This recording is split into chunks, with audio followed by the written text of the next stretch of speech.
भरे जंगल में, जहां ऊंचे ऊंचे पेड़ सूरज की किरणों को छूते थे और रंग बिरंगे फूल हवा में महक बिखेरते थे, एक भालू और एक बंदर रहते थे। भालू का नाम था भोलू, जो अपनी ताकत और भारी भरकम शरीर के लिए जाना जाता था, लेकिन उसका मन लालच से भरा था। दूसरी ओर बंदर का नाम था चतुर, जो अपनी चालाकी और हंसमुख स्वभाव के लिए मशहूर था। दोनों की दोस्ती जंगल में अनोखी थी, क्योंकि जहां भोलू अपनी ताकत पर इतराता था, वही चतुर अपनी बुद्धि से हर मुश्किल को आसान बना देता था। एक सुहानी सुबह, जब सूरज की पहली किरणें जंगल में फैल रही थी और चिड़िया मधुर स्वर में गीत गा रही थी, भोलू और चतुर नदी के किनारे टहल रहे थे। नदी का पानी इतना साफ था कि उसमें आसमान का प्रतिबिंब दिखाई देता था। दोनों आपस में हंसी मजाक कर रहे थे जब अचानक चतुर की नजर एक बड़े से पेड़ पर पड़ी। पेड़ की सबसे ऊंची टहनी पर एक विशाल मधुकोश लटक रहा था, जिससे शहद की बूंदें टपक रही थीं। शहद की मिठास भरी खुशबू हवा में तैर रही थी और भोलू की नाक तुरंत उसकी ओर खींच गई। वाह चतुर, देख कितना बड़ा मधुकोश है। भोलू की आंखें लालच से चमक उठी। उसका मुंह लार से भर गया और वह उछलते हुए बोला, ये सारा शहद मेरा होगा। चतुर ने भोलू की उत्सुकता देखी और हल्के से मुस्कुराया। वह जानता था कि भोलू का लालच उसे परेशानी में डाल सकता है। उसने शांत स्वर में कहा, अरे भोलू, इतना जल्दी मत कर। ये मधुकोश हम दोनों का है। आखिर हम दोस्त हैं और दोस्त सब कुछ बांटते हैं। चल पहले इसे नीचे उतारे और फिर बराबर बराबर बांट ले। लेकिन उसका मन बेचैन था। वह सोच रहा था कि कैसे सारा शहद खुद हड़प लिया जाए। फिर भी उसने चतुर की बात मान ली, क्योंकि मधुकोश इतनी ऊंचाई पर था कि उसे उतारने के लिए चतुर की चपलता की जरूरत थी। चतुर ने तेजी से पेड़ पर चढ़ाई शुरू की।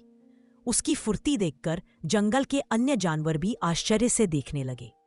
कुछ ही पलों में चतुर ने मधुकोश को सावधानी से तोड़ा और नीचे भोलू के पास लाया। मधुकोश जमीन पर रखते ही उसकी खुशबू चारों ओर फैल गई। भोलू की बेचैनी बढ़ गई। उसने जल्दी से मधुकोश को अपने पंजों में लिया और बोला, अब मैं इसे बांटता हूं। चतुर ने हल्के से सिर हिलाया और कहा, ठीक है, लेकिन ध्यान रखना हिस्सा बराबर हो। भोलू ने मधुकोश को ध्यान से देखा। उसका लालची मन उसे बार बार उकस रहा था। उसने मधुकोश को 2 हिस्सों में तोड़ा, लेकिन जानबूझकर एक हिस्सा बड़ा और दूसरा छोटा रखा। बड़ा हिस्सा अपने पास रखते हुए उसने छोटा हिस्सा चतुर की ओर बढ़ाया और कहा, तेरा हिस्सा। चतुर ने दोनों हिस्सों को गौर से देखा और अपनी चतुराई दिखाई। उसने शांत और नम्र स्वर में कहा, भोलू, ये हिस्सा तो छोटा है।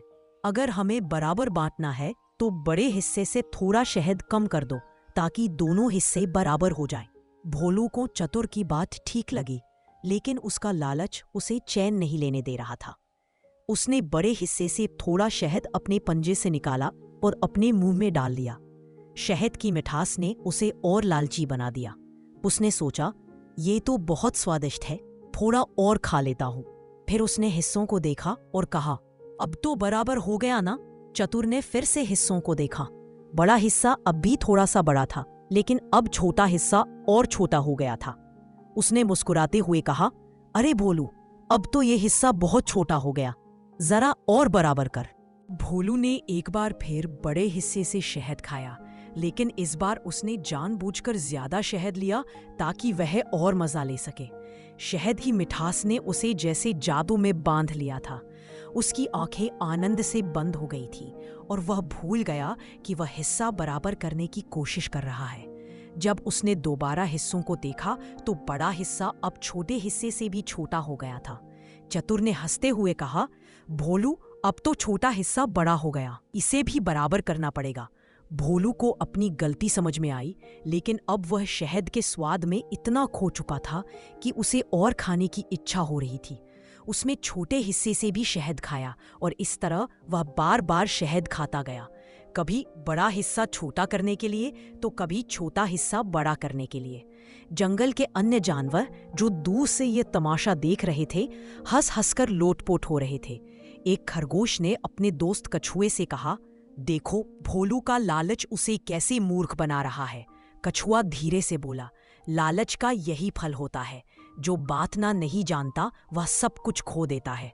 आखिरकार भोलू ने इतना शहद खा ली, वह हाफते हुए जमीन पर बैठ गया। उसका पेट भारी हो गया था और वह अब और शहद नहीं खा सकता था। चतुर ने खाली मधुकोश को उठाया और हंसते हुए बोला, देखा भोलू, लालच का फल।